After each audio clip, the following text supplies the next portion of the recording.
들으면 내가 이 신앙생활 그래도 못한 것은 아니구나 하는 이 최고의 칭호는 무엇일까요? 믿음의 사람, 예수의 사랑이 넘치는 사람, 또 희생과 헌신의 사람, 이런 말들을 들을 때 엄청 최고의 칭호가 아닐까 싶습니다. 여러분들은 마지막 생을 마감할 때 어떤 말을 듣고 싶으신가요? 오늘은 다니엘 6장을 같이 나누어 보려고 하는데, 이 벨사살 왕을 죽이고 이 갈대아 지역을 제압한 이 메대 왕 이 다리오, 그래서 120명의 고관을 두어서 전국을 통치하게 했던 왕입니다. 그 120명 위에 다시 이 3명의 총리를 두어서 고관들을 지휘하게 하죠. 다니엘서 6장 1절에서 2절을 보니까 다리오가 자기의 뜻대로 고관 120명을 세워 전국을 통치하게 하고, 또 그들 위에 총리 셋을 두었으니 다니엘이 그 중에 하나이라. 이는 고관들로 총리에게 자기의 직무를 보고하게 하여 왕에게 손해가 없게 하려 함이었더라라고 성경은 말씀하고 있습니다. 그 3명의 총리 중에서 누가 있나요? 바로 오늘 주인공인 다니엘이 있죠. 총리와 고관들에게 이제 나란 일을 맡겨 보니까 그중 다니엘이 가장 뛰어나다는 사실이 드러났습니다. 그래서 이 다리오 왕은 다니엘을 총리와 고관들 위에 수석으로 세워가지고 전국을 다스리게 하려고 했습니다. 다니엘서 6장 3절에 보니까 다니엘은 마음이 민첩하여 총리들과 고관들 위에 뛰어남으로 왕이 그를 세워 전국을 다스리게 하고자 한지라라고 말씀합니다. 다니엘 임명을 반대하는 총리들과 또 고관들은 다니엘을 고발할 제목과 증거를 찾아내려고 하지만 아무 근거나 허물도 찾지 못하고 있는 실정입니다. 아무 잘못도 찾을 수 없게 되었을 때 그들이 내린 결론은 이거라는 것이죠. 다니엘 6장 4절에서 5절 보니까 이에 총리들과 고관들이 국사에 대하여 다니엘을 고발할 근거를 찾고자 하였으나 아무 근거 아무 허물도 찾지 못하였으니 이는 그가 충성되어 아무 그릇됨도 없고 아무 허물도 없음이었더라. 그들이 이르되 이 다니엘은 그 하나님의 율법에서 근거를 찾지 못하면 그를 고발할 수 없으리라 하고 이렇게 성경은 말씀하고 있습니다. 고발할 근거라는 말은 어떤 건수, 꼬투리라는 말입니다. 그런 근거를 찾지 못했다는 말은 아무 건수도 잡을 수 없었다는 것이죠.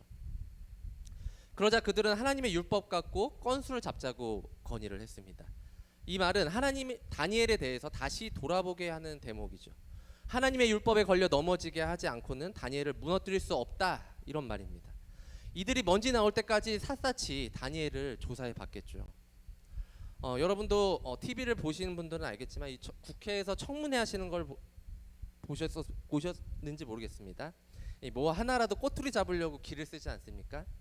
돈 문제, 또 여자 문제, 또 재산 문제, 또 권력 남용의 문제, 청탁 문제, 이제 말실수 문제, 뭐 어떤 거 잡아서 그 사람이 그 권력에서 내려오게끔 하려고 막 크게 불풀기도 하고 그 사람을 비방하고 깎아내리기도 한다는 것이죠. 이 고관들과 총리들이 다니엘을 고발할 때 이 사로잡혀온 유다 자손 다니엘이라고 말하는 걸로 볼 때 그들이 다니엘에게서 가장 찾고 싶어 했던 것이 바로 다니엘은 우리와 다르다라는 거였습니다. 그러나 이 탈탈 다 털어보니까 먼지 하나도 없다고 이런 사람들이 그냥 물러납니까? 이렇게도 저렇게도 다 넘어뜨리려고 했는데 그럼에도 불구하고 다니엘은 그마저도 흠이 보일 게 없었다는 것이죠.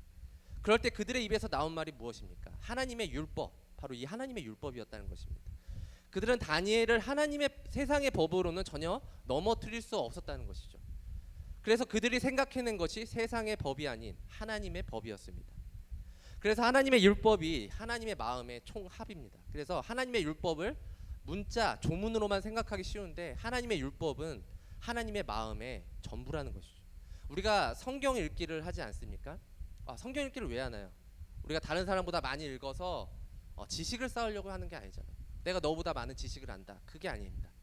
하나님 마음을 알기 위해서 읽는 줄 저는 믿습니다. 우리가 지금 창세기를 읽고 있는데 아브라함과 이삭과 야곱에게 보이셨던 그 약속이 그들에게만 있는 것이 아니라 믿는 자들인 우리에게도 동일한 믿음과 약속이 주어질 줄 믿습니다.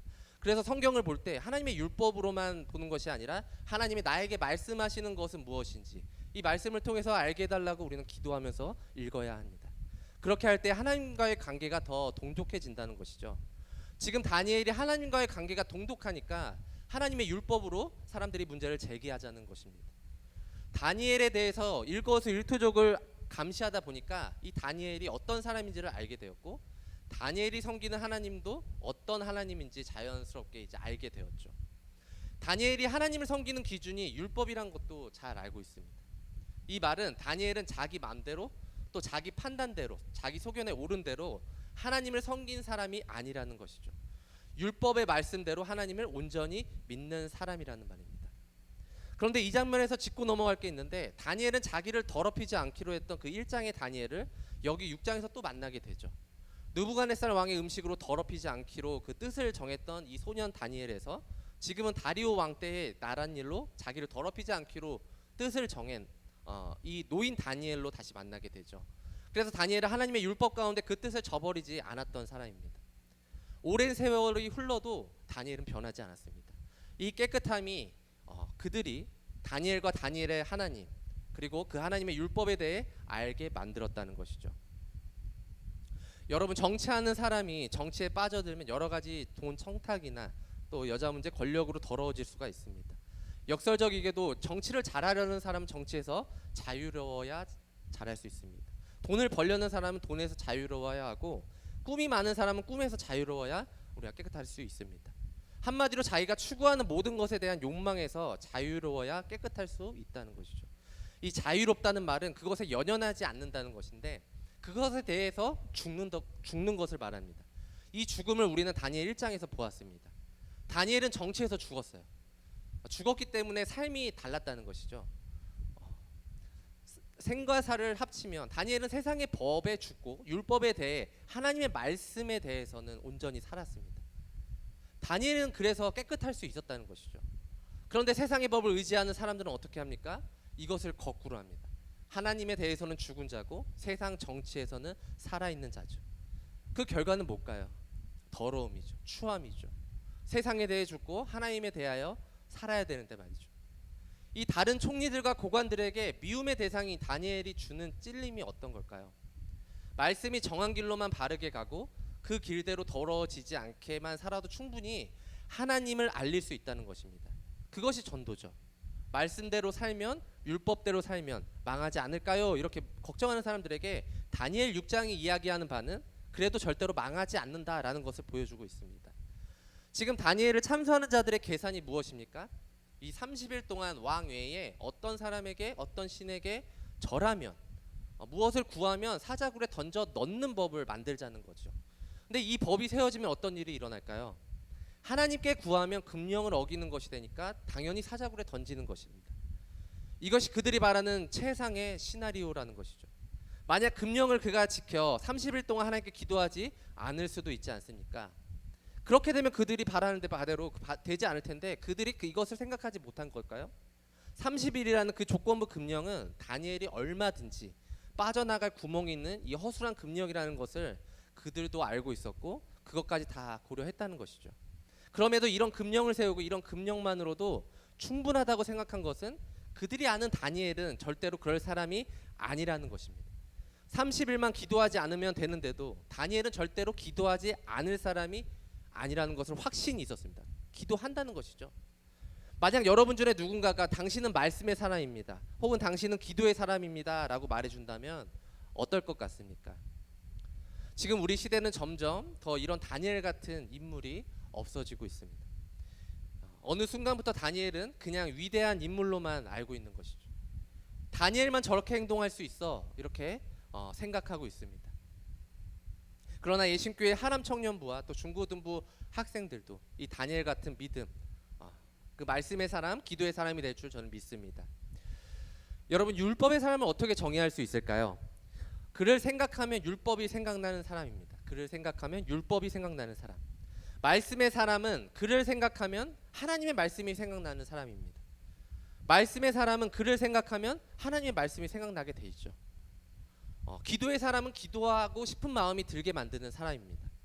여러분은 어떻습니까? 먼저 교회 안에서 여러분은 어떤 사람입니까? 주위에 있는 성도들, 또 친구들, 여러분을 말씀의 사람, 기도의 사람으로 혹시 알고 있으십니까? 그 다음으로 이제 교회 밖에서는 또 어떻습니까? 교회 밖 가정이나 또 교회 밖의 직장 등에서 여러분을 어떤 사람으로 알아주고 있습니까? 믿지 않는 가족들, 또 직장 동료들, 친구들이 여러분을 말씀과 기도의 사람으로 인정하고 있나요? 여러분들을 미워하는 사람들에게는 어떤 사람인 것 같습니까? 우리는 말씀의 사람, 기도의 사람으로 불리기를 원하면서 그에 대한 행동을 하지 못할 때가 많습니다. 하나님의 율법으로 산다는 것은 말처럼 그렇게 쉬운 일이 아니죠. 모험입니다. 모험을 넘어서 굉장히 위험할 수도 있죠. 그런데 하나님의 율법을 위해서 모험을 할 때 하나님은 가만히 계시지 않는다는 것이죠. 다니엘서 6장 3절에 보면 다니엘은 마음이 민첩하여 총리들과 고관들 위에 뛰어남으로 왕이 그를 세워 전국을 다스리게 하고자 한지라라고 말씀하고 있습니다. 하나님은 다니엘에게 민첩함을 주셨습니다. 어떤 총리나 고관들보다도 더 뛰어남을 주셨다는 것이죠. 다니엘서 1장에서도 뜻을 정한 다니엘에게 뛰어난 지혜를 주셨듯이 민첩함을 주셨습니다. 그렇다면 다니엘은 지금 어떤 진리를 성경을 통해서 보여주고 있습니까? 느부갓네살 왕 때나 다리오 왕 때나 하나님은 같은 하나님이고 하나님이 역사하시는 방식도 같은 하나님의 말씀이라는 것입니다. 하나님의 말씀에 하나님의 율법에 생사를 걸고 뜻을 정하고 사는 사람이 세상을 이긴다는 진리는 변함이 없다는 것이죠.